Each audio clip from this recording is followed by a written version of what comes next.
Salut et bienvenue à tous. Comment reconnaître une pièce de monnaie rare? Si vous souhaitez commencer la collection de pièces de monnaie, il vous faut quelques astuces pour les reconnaître. En voici quelques-unes. 11 astuces pour reconnaître une pièce de monnaie rare.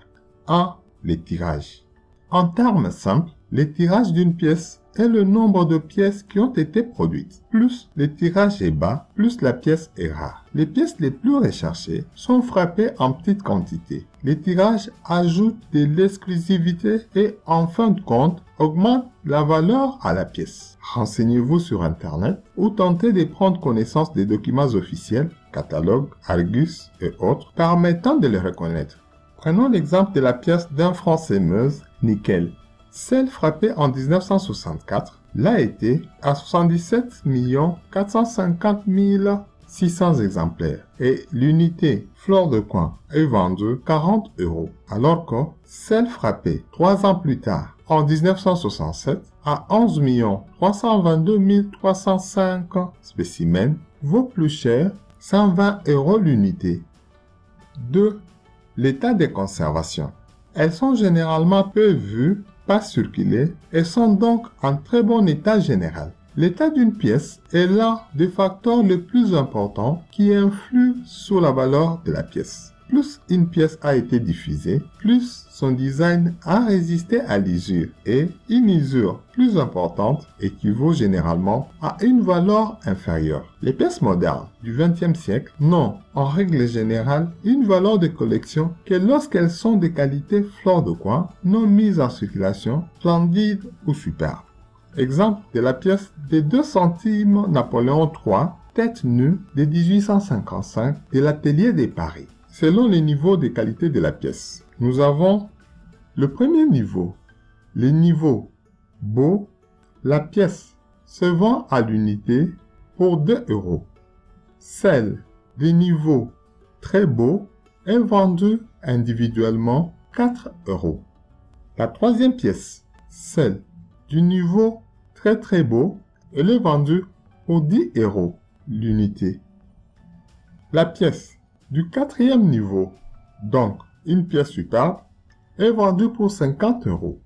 La pièce du cinquième niveau, le niveau splendide, l'unité est vendue pour 150 €. Et la pièce fleur de coin, le niveau le plus supérieur, est cataloguée à 300 €. 3. Les pays de provenance.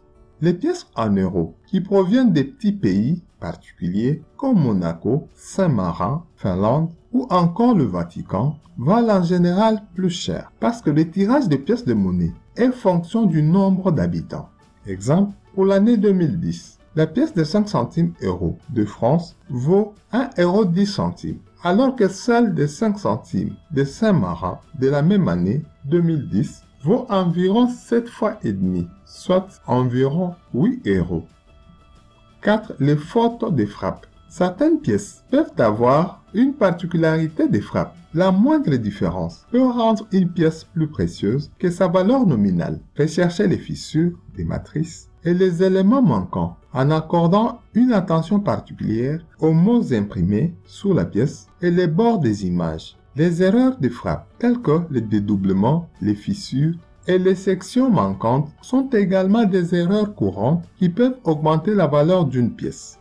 Exemple de cette pièce espagnole de 5 centimes € de 2000 qui vaut 1 € lorsqu'elle est normale, sans défaut de fabrication, alors que la même pièce de la même année avec une surfrappe décalée se vend pour 800 €.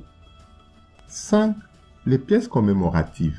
Une pièce commémorative est une pièce de monnaie au design particulier émise pour commémorer un événement spécifique. En général, ces pièces sont frappées en petite quantité et donc sont recherchées. Exemple, la pièce du Vatican de 2 € de l'année passée, 450e anniversaire de la naissance de Caravaggio. C'est une pièce qui n'a qu'une année seulement, mais elle vaut déjà 45 €. 6. La matière de la monnaie. Les pièces en or valent en général plus cher que les pièces frappées dans d'autres matières. Le cas de cette pièce de France qui vaut en argent 100 € et en or 250 €. Des pièces frappées par la maison de Paris. 7. Les nombres de pièces en circulation. Une pièce peut avoir connu un tirage massif. Cependant, au fil des années, s'est retrouvée en petite quantité. Des pièces qui ont pu être perdues au fil des années, les cas de cette pièce de 5 francs Lavrier de 1939 frappait à 157 700 exemplaires. Mais aujourd'hui, restait à environ 10 spécimens seulement. Cette pièce vaudrait aujourd'hui environ 500 €. Mais du fait de son degré de rareté, elle est estimée à 20 000 € lorsqu'elle est de qualité fleur de coin. Un exemplaire a été vendu par CGB Numismatique Paris en 2009. Je dis bien en 2009. De qualité superbe en plus, 6 800 €. 8. Les pièces d'essai. Les pièces d'essai sont souvent produites en petite quantité avec comme conséquence une grande valeur. Les cas de cette pièce de 1989 de 5 francs Tour Eiffel. L'essai vaut 100 € alors que la pièce UNC se vend pour 40 €. 9. Les pièces belle épreuve. Fait référence aux premiers échantillons spéciaux d'une émission de pièces de monnaie historiquement fabriquées pour vérifier les matrices et à des fins d'archivage, mais de nos jours souvent frappées spécialement pour les collectionneurs de pièces de monnaie. Elles se distinguent généralement de pièces de circulation normales par leur bord et leur conception plus nette, ainsi que de champs beaucoup plus lisses, les zones vierges ne faisant pas partie de la conception de la pièce. Les cas de cette pièce de 2 € Princesse Grâce de Monaco de 2000 qui vaut 2500 € l'unité. 10. La valeur historique. Les dollars en argent de 1804 ont été frappés pour la première fois entre 1834 et 1835, puis de nouveau entre 1859 et 1860. Ce n'est qu'en 1962 que la vérité a été révélée sur la raison pour laquelle les dollars en argent de 1804 ont été édités. À l'origine, ils ont été utilisés comme cadeaux diplomatiques. Ces deux émissions de pièces ont des histoires remarquables qui leur donnent leur renommée. Un exemplaire a été vendu en août de l'année passée, l'année 2021, pour 7 680 000 $, par Stax Bowes Galleries Auction aux USA. Et enfin, 11. L'offre et la demande. Plus il y a des personnes intéressées par une certaine pièce, plus cette pièce sera généralement chère. Pouvez-vous comprendre pourquoi une pièce comme la pièce de 1909 S VDB d'1 centime Lincoln avec un tirage de 484 000 exemplaires coûte plus cher qu'une pièce de 1837 de 10 centimes avec un tirage de seulement 359 000 spécimens, soit 1100 € pour la pièce d'1 centime alors que celle de 10 centimes vaut 500 €.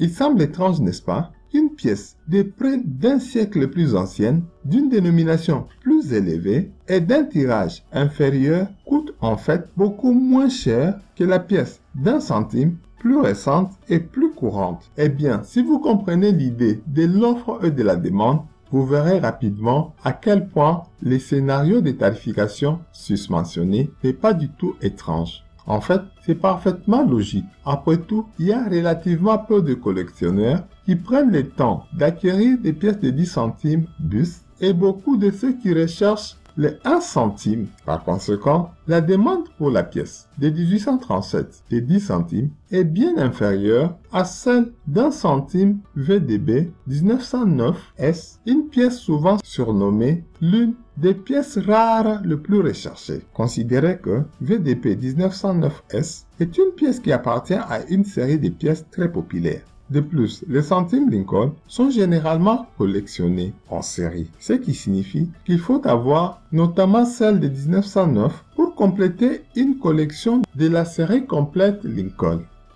J'espère que vous avez maintenant les atouts nécessaires pour arriver à dénicher des pièces rares. Merci, n'oubliez pas de partager. À la prochaine pour une autre vidéo.